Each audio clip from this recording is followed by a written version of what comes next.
Então a carne, ela se revestirá daquilo que é incorruptível, aquilo que é mortal será revestido do imortal. E nisso acontecerá em um momento, em um abrir e fechar de olhos, não o arrebatamento. Por que que isso vai acontecer? Porque os mortos ressuscitarão incorruptíveis. Para que isso que é corruptível vai ser transformado em algo incorruptível? Porque carne, olha o verso 50 dizendo, porque carne e sangue não podem herdar o reino de Deus. Qual é esse reino? O milênio. Para que Jesus vem na sua segunda vinda? Ele vem para, então, salvar o teu povo, trazer juízo sobre a terra, estabelecer o seu reino de 1000 anos, um reino que é para restauração da terra. Amém? Perceba também que no verso 52 diz que ao som da última trombeta. Diz assim, ao som da última trombeta, pois a trombeta soará e os mortos ressuscitarão incorruptíveis. Assim como está escrito em Tessalonicenses, capítulo de número 4, no verso de número 16. Amém? No verso de número 17 diz, depois nós, os que estivermos vivos, seremos arrebatados. A palavra arrebatado vem do grego harpazo, que significa tomar com força, pegar violentamente, agarrar com força. Não significa rápido secreto, não significa roubar, porque Jesus Cristo ele não está vindo roubar a igreja, ele está vindo pegar aquilo que é seu por direito. Jesus ele vai dizer em Mateus uma parábola, ele vai dizer: como pode alguém entrar na casa do valente e roubá-lo sem amarrá-lo? O valente nesse texto é Satanás. E aquilo que aquele ladrão está fazendo é pegar aquilo que é seu. Porque esse ladrão é só uma parábola, é só uma figura de linguagem, ele é Cristo. Quando Cristo voltar, lá em Apocalipse capítulo 20 vai dizer que ele amarrará Satanás durante 1000 anos, que é o tempo do seu reino, amém?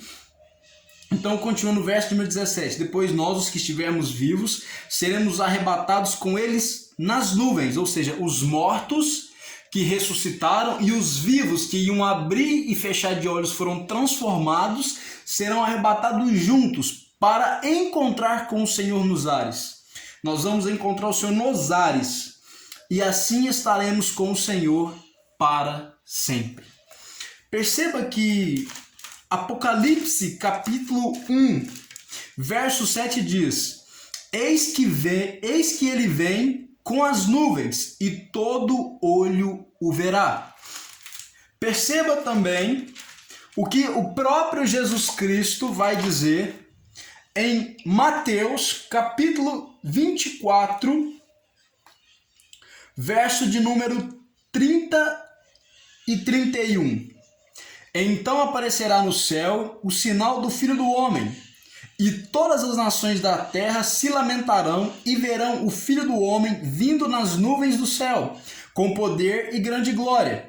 E ele enviará os seus anjos com grande som de trombeta. Olha só o som da trombeta. Com grande som de trombeta, e estes reunirão os seus eleitos dos 4 ventos, de uma e outra extremidade dos céus. Amém? Perceba também que no verso 27 de Mateus capítulo 24, versículo de número 27 diz: porque assim como o relâmpago sai do oriente e se mostra no ocidente, assim será a vinda do Filho do Homem.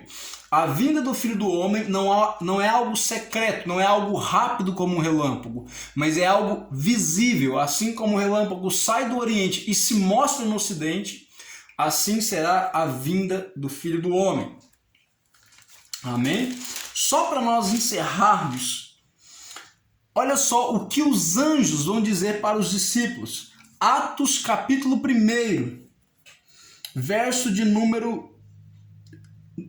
A partir do verso de número 9, diz assim: Tendo dito isto, foi elevado às alturas enquanto eles olhavam. Perceba, Jesus foi sendo levado, ele foi subindo, ele foi se elevando, a nuvem o envolveu e os discípulos estavam olhando, eles estavam vendo Jesus subir. E eles ficaram com os olhos fixos no céu. Enquanto ele subia, de repente surgiu diante deles 2 homens vestidos de branco, que lhes disseram: Galileus, por que vocês estão olhando para o céu? Este mesmo Jesus que dentre vocês foi elevado aos céus, voltará da mesma forma que o viram subir. Perceba, Jesus aqui, o próprio Deus, melhor dizendo, usando os seus anjos, estão dizendo para os discípulos que assim como eles viram Jesus subir, eles verão Jesus voltar. Perceba, não é algo secreto. Por que os discípulos verão Jesus voltar se eles já morreram? Porque eles ressuscitarão primeiro. E se por acaso eu e você que está me assistindo estivermos vivos, nós seremos então transformados e juntos subiremos ao encontro do Senhor nos ares e estaremos com Ele para sempre. Amém? Glórias a Deus. Aqui eu quero encerrar essa parte. Esse vídeo ficou com 2 partes, a primeira e a segunda, porque a memória do celular acabou. Espero que você tenha sido abençoado por esse estudo. Eu voltarei e trarei mais estudos sobre a segunda vinda de Cristo, arrebatamento, Apocalipse. Nós vamos decorrer ainda em alguns versos. Principalmente um verso que eu quero tratar com os irmãos é Apocalipse capítulo 2, verso 10. Eu quero só ler esse versículo aqui para deixar você um pouco curioso. Apocalipse capítulo 2, verso 10 diz assim: Não tenha medo do que vocês estão prestes a sofrer. O diabo lançará alguns de vocês na prisão para prová-los, e vocês sofrerão perseguição durante 10 dias. Seja fiel até a morte, e eu lhe darei a coroa da vida. Aquele que tem ouvidos ouça o que o Espírito diz às igrejas. O vencedor, de modo algum, sofrerá a segunda morte. Ou seja, o vencedor ele não vai sofrer a segunda morte, mas a primeira morte ele vai sofrer. Muitos dos cristãos irão sofrer a primeira morte. E como é que ela vai acontecer? O diabo lançará alguns de vocês à prisão para pôr-os à prova, vocês sofrerão perseguições.